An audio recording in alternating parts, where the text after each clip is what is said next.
Magandang buhay! Welcome to Project SOAR, series of online academic reviews of Mathematics CLAID Learning Modules.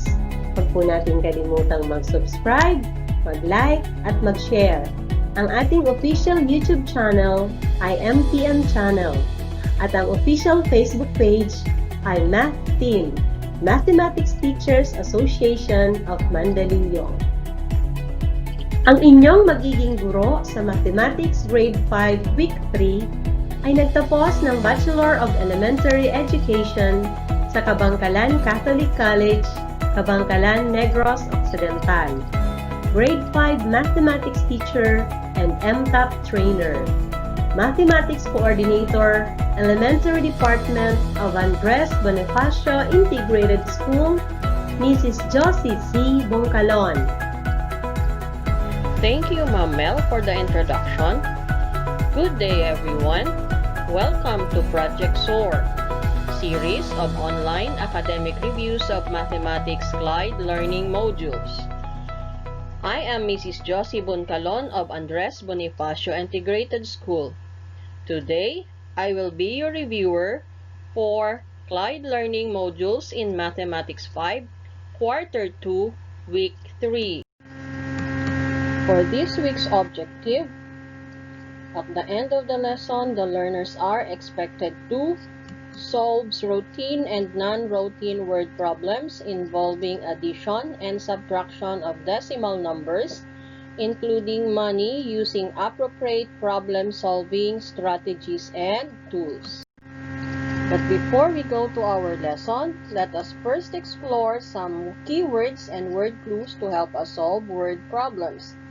These are words we usually encounter in most of the word problems. For the operation addition, these words or such words as increased by, altogether, add, plus, more than, sum, combined, total, in all. These words means the same thing as to add or addition. Ibig sabihin, pag nakita po natin yung word clues na ito sa word problem, we use the operation addition. In the operation subtraction, words such as deduct, less, difference, minus, decrease, subtract, take away, fewer, how much more, and how many more. These words also means the same as subtraction or to subtract. Ibig sabihin, if these word clues appear in our word problems, we usually use the operation subtraction. How do we solve word problems? First, let us review what are the steps in solving routine and non-routine word problems. In solving word problems, we follow 3 steps. The first one is to understand. Ibig sabihin, kailangan po muna nating basahin at intindihin ang ating word problems. It is the time to look for word clues, some important numbers, and questions. Because in this step, we need to identify what is being asked. Hanapin kung ano yung tinatanong, ano yung pinapahanap sa atin. Next is to know what are the given facts. Look for some important numbers in the word problems that will help us solve what is being asked. The next step is to plan. Planuhin kung anong dapat gawin para masagot ang word problems. It is where we determine what operation or operations to use. With the help of some word clues from the problem, pwede po nating ma-determine kung ano ang operation na pwedeng gamitin. Next is to write the number sentence. Since alam na po natin yung operation, pwede na po nating isulat ang number sentence. The last step is to solve. It is where we carry out our plan. We can now show our solution by performing the operations in our number sentence. The last one is to check and look back. To check and look back, ibig sabihin we need to review and recheck if our answer is correct. So pag look back, balikan po natin yung word problem and then yung ating sagot. Kapag sila po ay tugma, ibig sabihin ang sagot po natin ay tama. Now let us try to use these steps in solving a word problem. For problem number 1, Mr. Ramon Teng donated some fabric from his textile factory to make PPE or personal protective equipment for the barangay frontliners. He donated 124 and 5/10 meters of white, 75 and 6/10 meters of blue, 84 and 6/10 meters of green, and 52 and 25 meters of yellow fabric. How many meters of fabric did he donate all together? Now, to check your understanding, tingnan natin kung naintindihan po natin yung ating binasa. Let us try to answer this question. Question number 1. Who donated the fabric from his textile factory? Mr. Ramon Teng donated some fabric from his textile factory. Next question, why did he donate the different colors of fabric? His donated fabric will be used to make PPE for the barangay frontliners. Now let us apply the steps in solving word problem. The first step is to understand. It is where we identify and know what is us.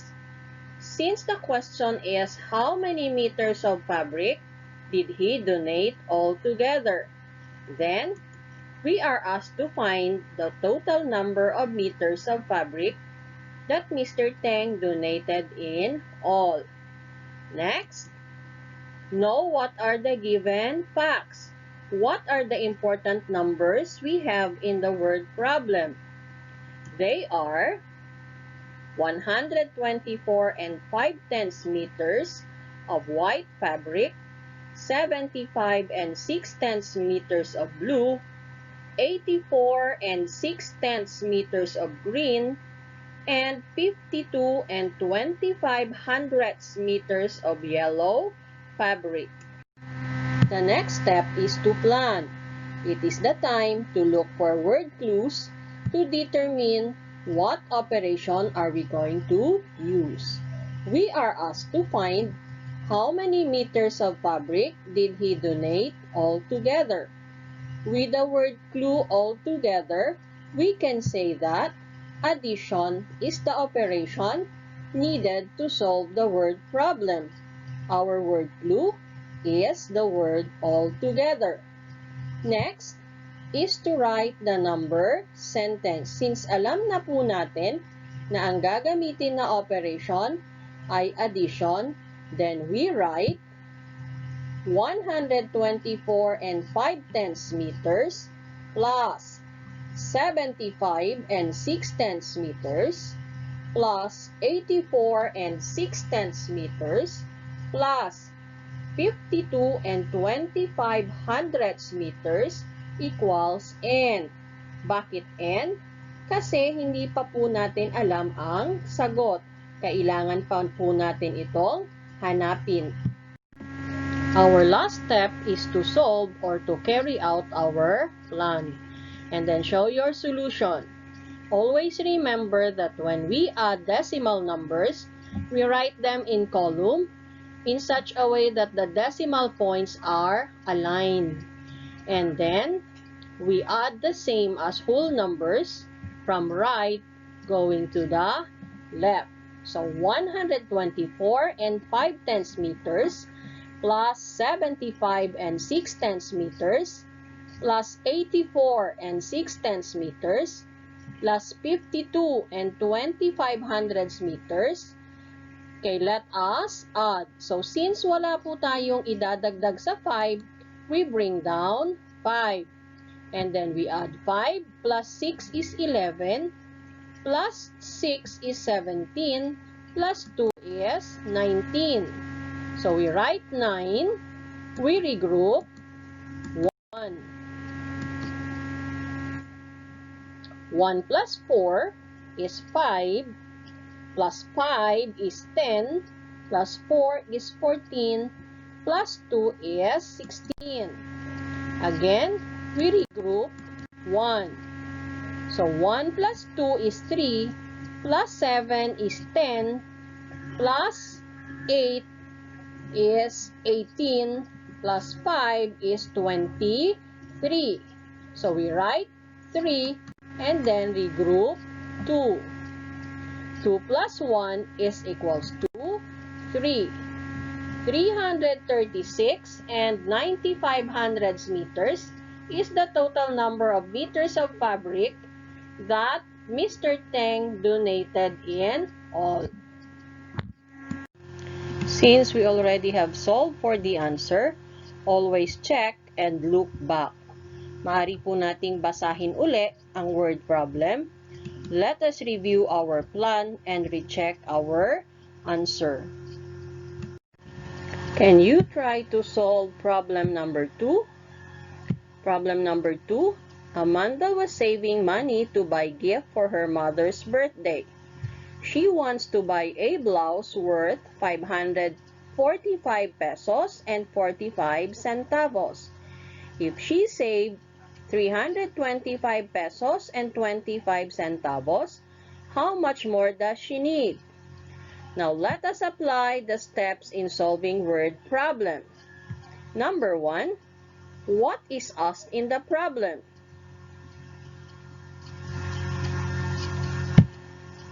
Yes, we are looking for the amount Amanda still need to buy the blouse. Next, what are the given facts?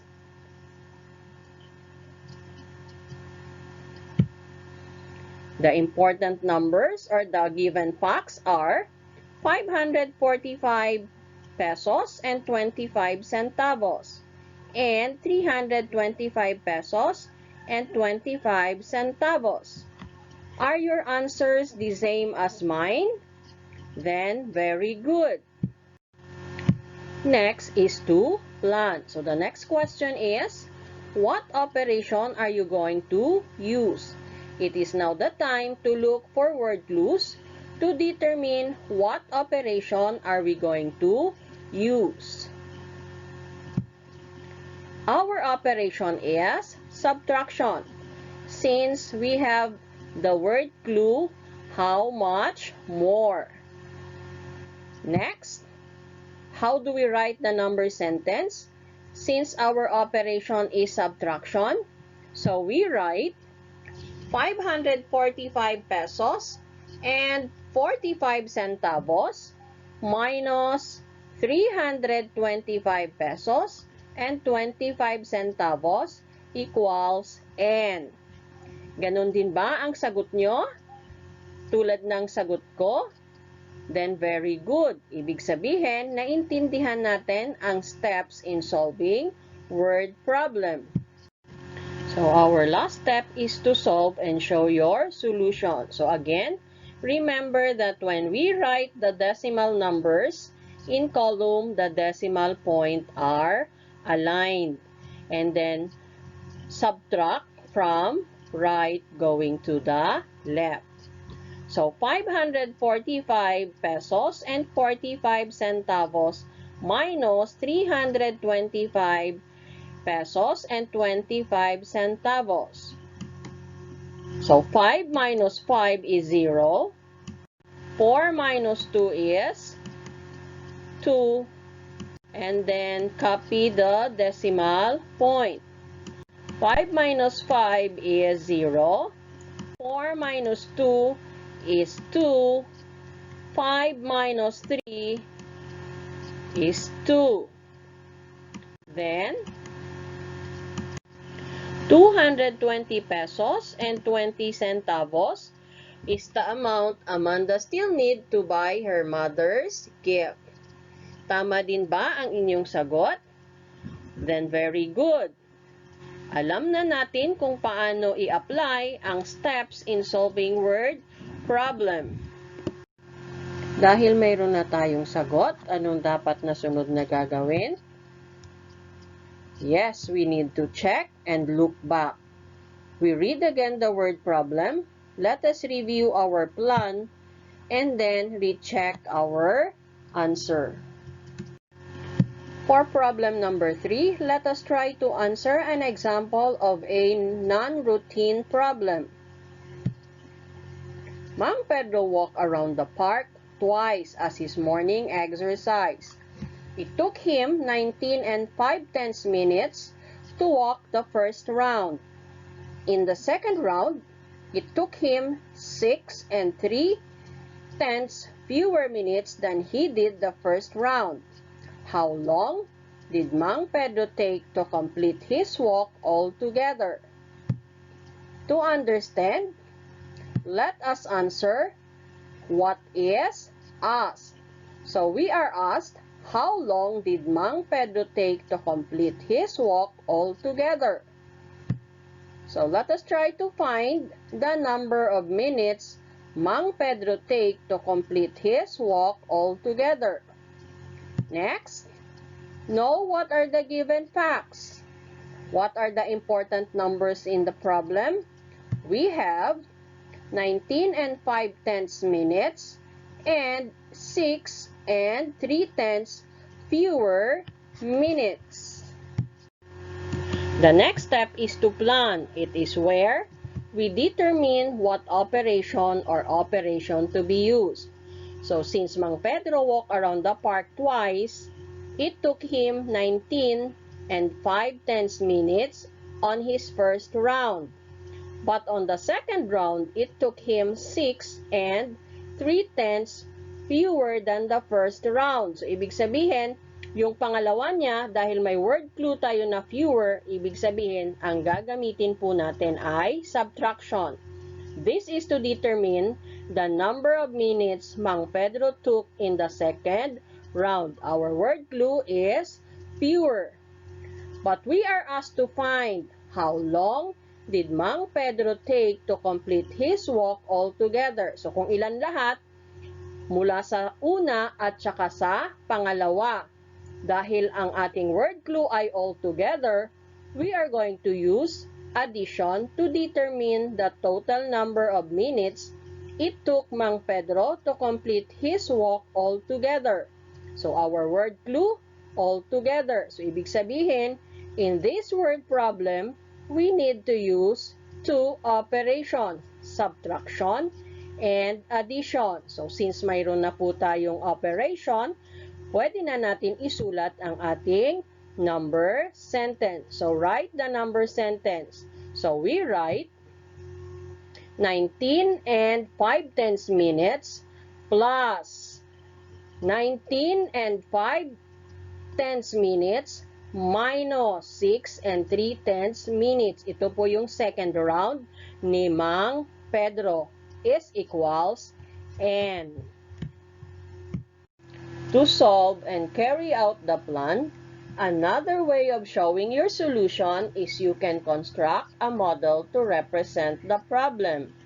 As you can see, a bar is used to represent the first and the second round Mang Pedro walked around the park twice.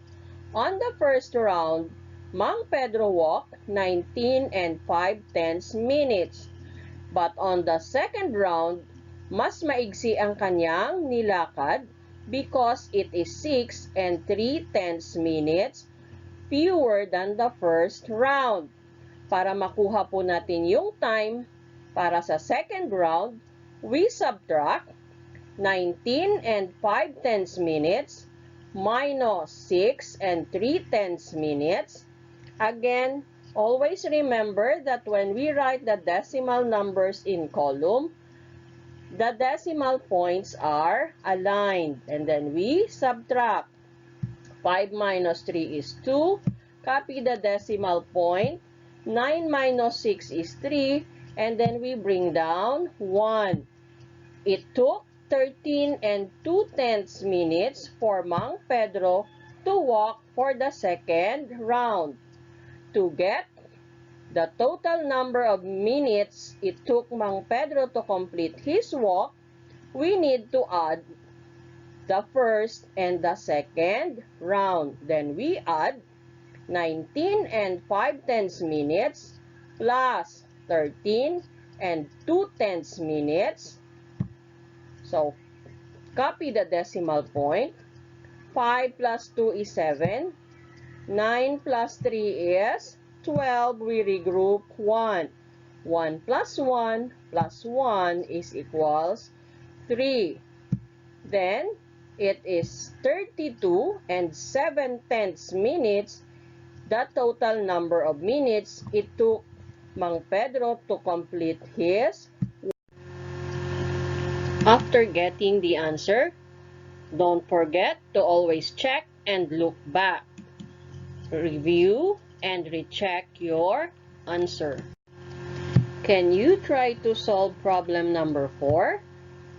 Alexa has 8 and 25/100 kilograms of tomatoes to sell in the market.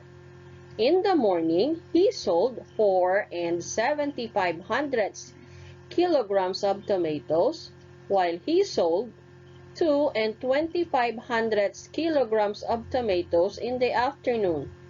How many kilograms of tomatoes were left? Now try to answer these questions. What is asked in the problem?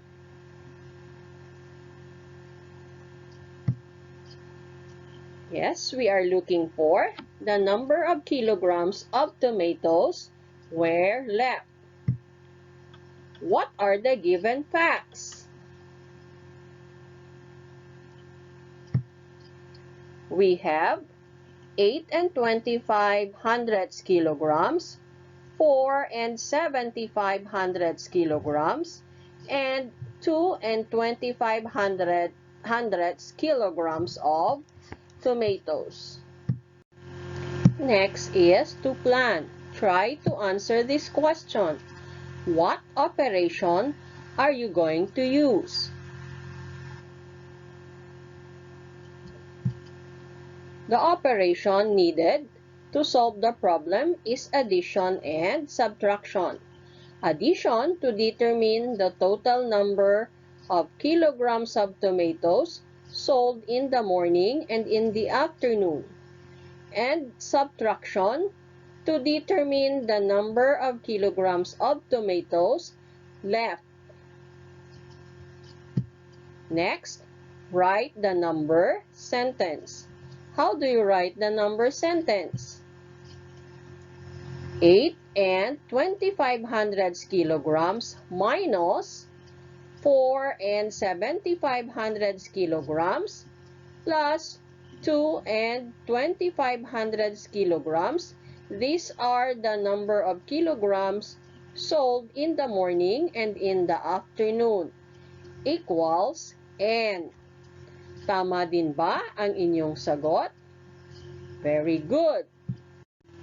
To solve and show your solution, first we need to look for the total number of kilograms of tomatoes Alexa sold in the morning and in the afternoon. So we add 4 and 75/100 kilograms plus 2 and 25/100 kilograms. To add, 5 plus 5 is 10. We regroup 1. 1 plus 7 plus 2 is equals to 10. We regroup 1. 1 plus 4 is 5 plus 2 is 7. 7 kilograms is the total number of kilograms of tomatoes Alexa sold in the morning and in the afternoon. To find the number of kilograms of tomatoes left, we need to subtract 8 and 25/100 kilograms minus 7 kilograms. 5 minus 0 is 5, 2 minus 0 is 2, and 8 minus 7 is 1. 1 and 2,500 kilograms is the number of kilograms of tomatoes left. Since we already have our answer, always remember to check and look back. Review and recheck your answer. Marami pong salamat sa inyong pakikinig. Para sa inyong mga katanungan, maaari pong magpadala ng mensahe sa aming official page, Math Team Mathematics Teachers of Mandaluyong, or magpadala ng mensahe sa inyong math teachers.